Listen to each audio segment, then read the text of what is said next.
pure efficiency and dominance. It's just about a done deal. One of the more legendary players of the last few decades of the Cleveland Browns organization, Nick Chubb, is going to come to my team, the Houston Texans, and we're going to goddamn go to the Superb Owl.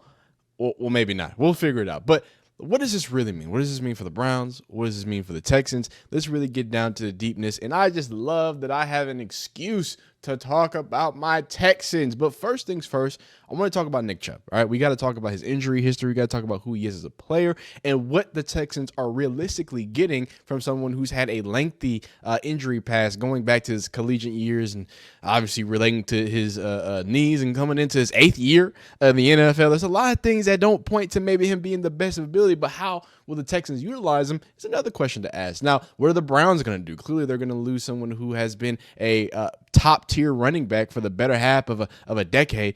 So we'll talk about their 2 rookie options that I think the Browns are going to be fine. And then, like I said, if we have a chance, I'm going to sneak in some more Texans talk if I can. But, man, I really appreciate y'all rocking with these videos. Like it if you like it. Dislike if you don't like it. Subscribe if you enjoy football content of all shapes, sizes, and forms. Let's get right into it. So, first things first, I don't think that we're any locks to win the Superb Owl, but I got to, boost up my Texans. You know what I'm saying? I was very skeptical of the Texans, signing this. Now, there is a physical. It is pending. I think today it's happening. So if it doesn't happen, this video, you probably won't see it. But if it does happen, the physical is cool and it's crispy, this video will be out, and I'll be speaking on him signing a 1-year deal, which I'm happy because if you know about the Texans, we are a little bit notorious for signing people past their prime. I mean, Ed Reed, I think, is the most glaring, obvious example of that. Or maybe, not getting the best out of players, Tyrann Mathieu, even though he was a pretty good aspect of our defense, but he went on to, still do great things in the latter half of his career.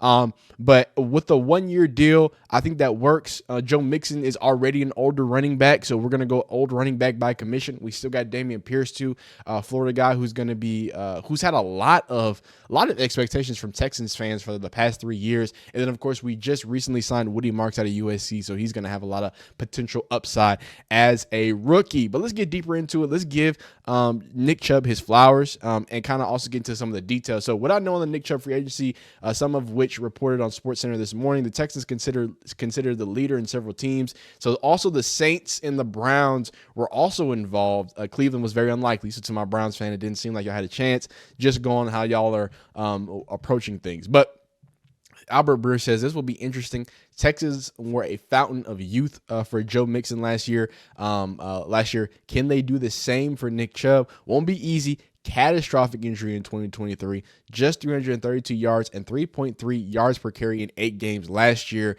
If anyone can make it happen, Nick Chubb probably can do it. Nearly zero risk move. This is what the Texans fans feel. Nearly zero risk move with a pretty solid amount of upside. If he has anything left after nearly 2 years of knee healing, don't understand why some of y'all are hating on it. And again, I think the reason why Texans fans have an immediate, wince at it.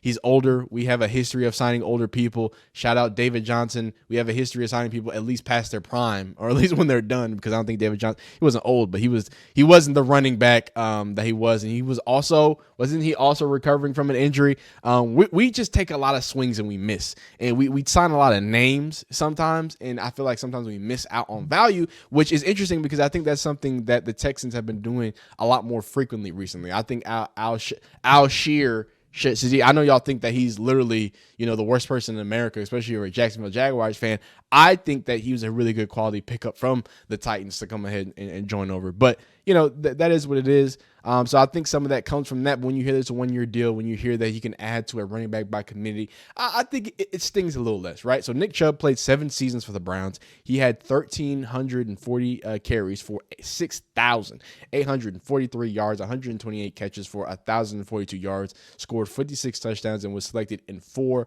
Pro Bowls out of his 7 seasons. Really 6 because you count, that injury was pretty rough. 5'11", 227. He's going to be how old at this point? Can I do quick maths? That's 5 plus How many at 25? He's 30 now. He's a real 30-year-old. So and I probably can go right here. He's 29 actually. Gonna be December 27th. That's interesting. That's a few days after Christmas. Cedartown, Georgia. A few more accolades here. Obviously, a Georgia legend. He had a significant knee injury in Georgia when he had is that a cursed running back room? Nick Chubb and Todd Gurley, both sharing carries and both blowing knees out on subsequent years. That's a crazy time, man. Crazy time. Hate to see it, but hey, I think they both had a decent NFL career. NFL statistics of 2024, 5.1 rushing yard average, 128 receptions, 5 receiving touchdowns. And before we go any further, I gave him his praise. I think the accolades are important to talk about because Nick Chubb is going to go down as a legendary running back. Sorry about it. Again, he was one of the either top 3 or number 1 running back for the better half of this decade. But what does that mean? What does that toll? And what are the Texans getting? Let's talk about it. So starting in October 10th, 2015, this was his grade 3 MCL tear. Chubb tore the PCL, MCL, and LCL in his left knee. He also dislocated the knee and suffered cartilage damage. That was the first major injury. It was nasty. I'm not going to show y'all pictures. We don't need to do all that. That was Georgia. And you have to think about that. Both Todd Gurley and Georgia fans, correct me, didn't Todd Gurley and Nick Chubb both had bad knee injuries, but they both got drafted and they both had great NFL careers. Obviously, Todd Gurley's was cut short because of his knee, but I think that's just crazy that they were in the same. That's just crazy how it is. And then, all right, so here we go. MCL sprain in 2020. At this point, I guess he's 4 or 5 years in the NFL. So this is where things kind of start adding up. Leg calf strain in 2021. If you know anything about knee injuries, you know that what happens is, the rest of your leg starts to kind of have issues. Sometimes your hamstring, sometimes your calf. Right here now he has a calf strain because sometimes, you over emphasize on one side. And then you have a chest rib pull, sprain/pull. Wow, I don't know what that is. They ain't got nothing to do with his knee. I think that's just something separate. He actually played through that rib injury, the Week 17 loss to the Steelers. And then the big bad dog. I mean, this was to have 2 crazy injuries like this. A grade 1, Chubb sustained a season-ending left knee injury during Week 2 versus the Steelers. He underwent surgery on September 29th to repair his MCL and meniscus. A subsequent surgery to repair his ACL was necessary. So knee unspecified tear, grade 1. I want to stress this because his MCL tear was bad. I'm not going to show you the picture of that NFL one. As someone who has torn his ACL and understands all this other thing, I want to point out to y'all, because it might seem like, oh, grade 3, this is crazy. This was crazy. I need to get that out of the way. This was crazy. This was crazy. I know it just says grade 1. It's because it says knee unspecified tear. He tore the whole thing. So this is a ligament. He tore, actually PCL, MCL, and LCL. He tore most of it up. Actually, it's funny enough, he didn't tear his ACL, so that's good. I'm not as knowledgeable to remember which was which and how much is good, but ACL and MCL are typically pretty common in tearing. ACL obviously more. So the fact that he tore his MCL, which I think is on the inside, and then LCL and then PCL is like straight down the middle on your knee, if I remember correctly. That's crazy. Understand that everything tore. MCL, meniscus is like the covering of your knee area there where there's like cartilage, and it's like I don't think I have one, so I don't even want to talk about it. A subsequent surgery, and then he had to repair his ACL. So this was his entire knee, his MCL, his meniscus, and his ACL. So I need to point that out as someone with a knee injury, that this is crazy. And then to come back and then do that, have a foot fracture, which is just terrible. From what I've heard about, breaking bones, I've heard breaking feet is just awful. It's just a terrible experience. So he dealt with that last year too. So this is what the Texans are getting. The Texans are getting a player in which Nick Chubb in 2024 among 51 qualifying running backs was dead last in yard after contact attempt with 1.96. He was 3rd worst in missed tackles forced in attempt at 0.10. He was 4th worst in explosive plays for 15 plus yards, run rate at 2%. And then watching him attempt to run from an injury was one of the sadder storylines. So he was running after recovering from an injury into an injury. And again, if you know anything about injury, I guarantee you that his foot being hurt is a part of his knee injury and him learning how to, re-strengthen and relearn with a messed up knee. And then kind of speaking about, I guess I'm more on the positive side on what Nick Chubb has been able to do in the league as of recent. Nick Chubb can potentially add a real pass protection running back to the mix for the Texans. I don't think, besides Joe Mixon, just because he's more of Dameon Pierce gets nasty in pass protection a little bit too, but we don't have a hallmark pass protection back that I would say. If Nick Chubb can just come in and do that, I don't think that's a problem, specifically the way our offensive line has been struggling for the Texans. So if he can return where he was before injury, 77.8 pass block, 91.1, these are grades, by the way, 80.6 pass block, 2022, 61 rated for pass block. He allowed just 10 pressures over 192 pass blocking snaps over those 4 years. So high aspirations to hopefully get there, but you have to hope that we can get something positive out of it. All right, so to end about talking about my Texans, the way we're going to end it, because after this, we're going to talk about, I think, the great option and probably the reason why a lot of Browns fans, while this is sad, you probably shouldn't be worried about your running back room because you got two dogs that you just drafted that have put up numbers at the highest level of the running back room. But let's talk about it. Let's talk about what we're getting from the Texans side. So the Texans in 2024, we ranked as the number 20. No, I'm wrong. Wait, where are we? The number 13th when it comes to yards per carry. So this is, rushing yards per game in 2024. I believe we're in the 20s in yards per carry. The Browns, number 30 on that same list, or number 29, more specifically, on that same list. So they are a little worse than us. So we're ideally adding some, versatility, hopefully, a 30-year-old versatility to our running back room. I think the Browns are losing veteran leadership in the running back room, right? Someone who's been there, done that, and done it at a high level. But again, I think with the two running backs y'all should not be too scared. So running back room right now looks like Joe Mixon, Dameon Pierce, Dare. I do not want to mispronounce your name and disrespect your family. We also, again, like I talked about, we recently drafted Woody Marks. Chubb news really shows that people only care about names. I fully expect Woody Marks to have more impact this year. Texans fans acting like we're getting prime Nick Chubb. He'll be a 30-year-old running back coming off a major injury in 3.3 yards per carry. It may work out, but it probably won't. Again, to put the bow on talking about the Texans, right? And again, I think y'all, we're going to talk about the Browns running back room because that's what y'all are here for, right? To put the bow on it for the Texans side of things, right? I just have to appreciate the way that we've gone about, because I thought Stephon Diggs was going to be another one that I could add to the list of, hey, overpriced dude that, maybe past his prime, maybe too old, maybe injury filled, obviously for different stuff. Maybe he's just not what can do for us, and we're just not going to utilize him to the best of our ability. But hey, we gave Stephon Diggs a 1-year deal. Oh, well, that's different. We gave Nick Chubb a 1-year deal. Oh, okay. Even if he does get hurt and, tears his ACL in the middle of the season. Why? When Stephon was having a good season too. Stephon was like, for all y'all trying to say that he was whatever locker room, it seemed like it just allowed Nico DeFrico to even grow into a leadership position. But that's another conversation for another day. I do think that's a good position for us to be in. Just 1-year deal. Ride out some of the last years of Joe Mixon. Hopefully Dameon Pierce. Hopefully Woody Marks takes those big steps to the point that, hey, bye, Nick Chubb. Hopefully you got a prove-it deal to go get some more bread somewhere else. We're about our money. We're about our business. Let's keep it moving, keep it grooving.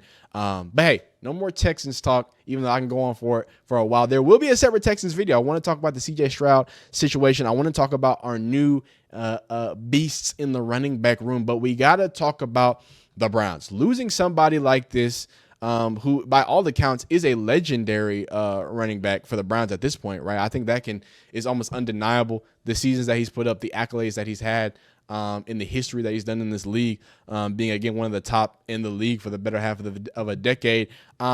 Funny enough, I think y'all are gonna be just fine. As someone, again, this is CFB Tings. I know I'm making a lot of NFL stuff, but it's because a lot of my favorite college football players have made it to the NFL. One of my favorite college football players for a while has been Quinshon Judkins. I love the way he runs. Since a true freshman at Ole Miss, he popped off the screen as someone who I thought was the most dynamic rusher in the SEC. And, he proved that, breaking SEC freshman records, breaking SEC records, going back-to-back 1,000-yard seasons in a shared back room, running back room in an SEC team. So he's stamped there. Speaking of SEC, Dylan Sampson, who was the entire offense for this struggling Tennessee team, which it wouldn't look like they're struggling because they made it to the college football playoffs. They did what they need to do. But it was because Dylan Sampson did everything he could and everything possible to have amazing efficiency stats, amazing just stats in general to be a dog. Now, we've made a separate video for Quinshon Judkins. I'm not going to take too much time here, but just to speak about it. Quinshon Judkins at 18 years old, again, as a freshman,